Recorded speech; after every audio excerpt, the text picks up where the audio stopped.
Well, hello and thanks for inviting me. And I'm going to be impolite. When I'm finished talking, I'm going to go away because I have a plane to catch. So sorry if I can't participate in the panel.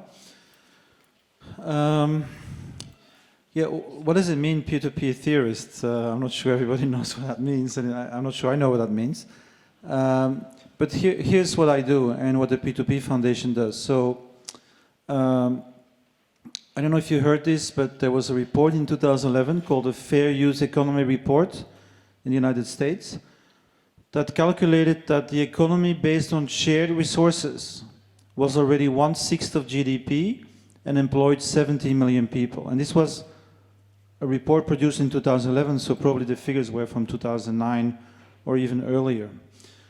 So what is happening? So we're very familiar with the model of the economy where all the companies are competing with each other, have their own private intellectual property.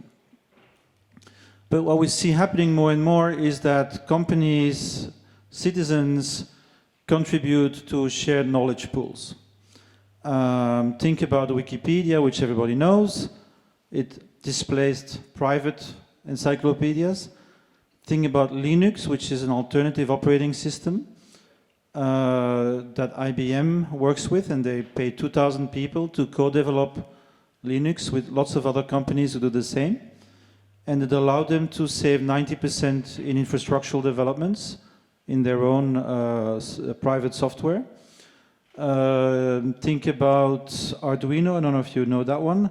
They are motherboards for specialized applications. This is a shared open design. So I gave you an example of open knowledge. I gave you an example of open software, and this is an example of open design. So open design, many little companies working with a shared pool of design, but making, selling these motherboards, all of them separately to the market, but still cooperating because they're codependent on the same shared pool. So this is what they call the commons economy. Because what is happening in this economy is that citizens and researchers and workers are actively creating a new type of commons. A commons meaning it's not private, it's not public, it's shared with a user community, which in this case can be really global. And within even our sphere of competitive industry, what happens is that if you're a little company, you can pay 40 people and you're competing with the rest of the world, or you can pay 40 people, you collaborate with a common pool, and you have access to 2,000, 4,000, 5,000 researchers. So this is a big difference. This is why, of course, people are doing this. Now, the big problem with this emerging economy is the relation between these common pools based on open contributions and how the market functions with them. And this can be done in good ways or bad ways. I'll give you an example that everybody knows. This is another variety. This is not a P2P commons economy, it's a P2P exchange economy. Everybody knows Airbnb and Uber. Now, these are useful services, mutualizing mobility, mutualizing hospitality. But you can probably also see that, that it can be problematic, right? For example, why are they so competitive? Well, because they don't have to build anything. Uber doesn't build cars, doesn't have to buy cars. Uber doesn't use salaried people, so it doesn't have to pay medical insurance and a lot of kind of stuff, etc., etc. So very important is to think about how we can move from an extractive economy to a generative economy. Is to look at models within this emerging field of entrepreneurs who try to do it differently, who try to co-create these shared resources, but also reinvest in the livelihoods of the people who are doing it. So I'll just give you an example that I like very much. It's from your neighbors in New Zealand. It's called N-Spiral, E-N Spiral. And they have this very typical way of working that is really emerging pretty much in the same way and has 3 different structures. Let me explain this, and then you'll see what it means for government after. So at the core of this new economy, you have a productive community. a community of contributors. And they're co-creating shared resources. So in the case of Inspiral, it's called Lumio. It's an open source decision-making system for creating democratic decisions in virtual communities. So if you have a work that doesn't put you in constant physical contact with somebody else, it's very hard to make decisions. And Lumio is one of the tools that allows you to do this, that creates a framework for legitimate decision-making in these types of communities. They have another commons, which is called co-budgeting. So all the members of the Inspiral put 20% of their income in a collective pool that reinvests in the network.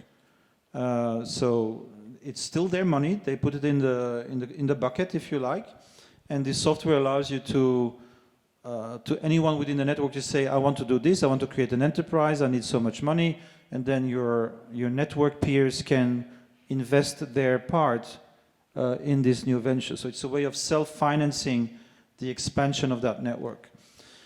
So that's the commons part. The business part is that Inspiral has 18 different business ventures, social entrepreneurial business ventures. Their tagline is stuff that matters, so they want to solve ecological and social issues. So some of them are profit-making, for profit, but always mission-oriented, purpose-driven, etc. So that's the Entrepreneurial Coalition. That's the second player in this new economy. You have always productive community, and then you have an Entrepreneurial Coalition. Then there is a third player, a third institution that emerges. And you're probably familiar with the Wikimedia Foundation or the Linux Foundation. So what do? And this is very important. They do not act like a classic NGO.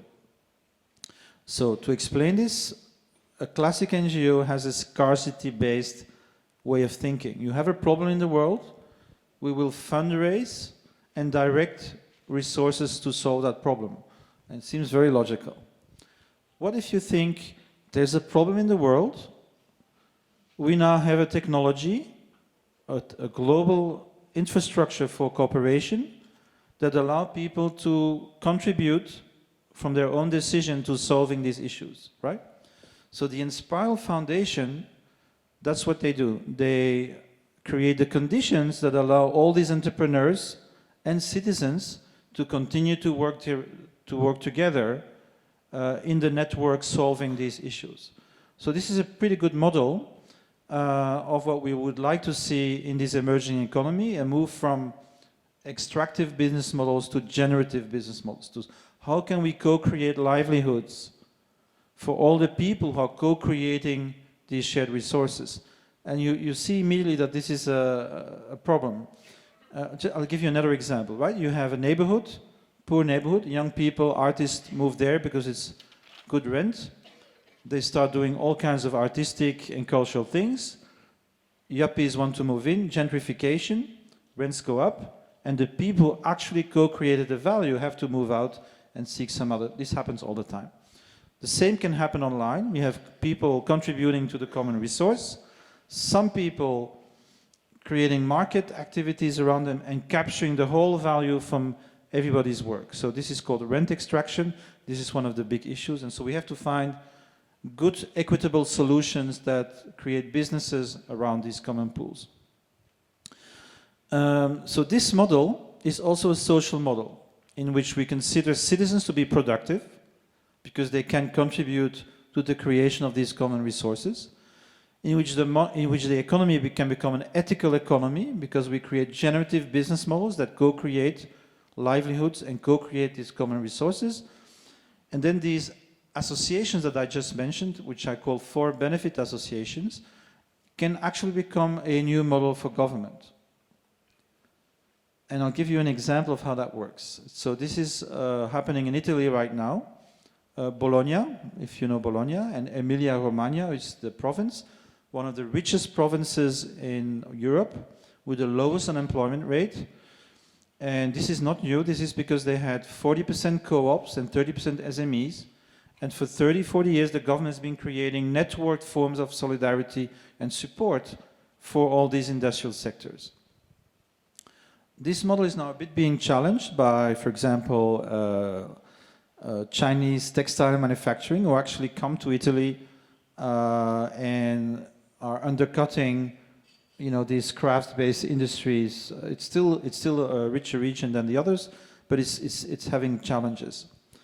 So what they did in Bologna was to create a project called Co-Bologna, in which they actually adopted this model of the government as an enabling and empowering function.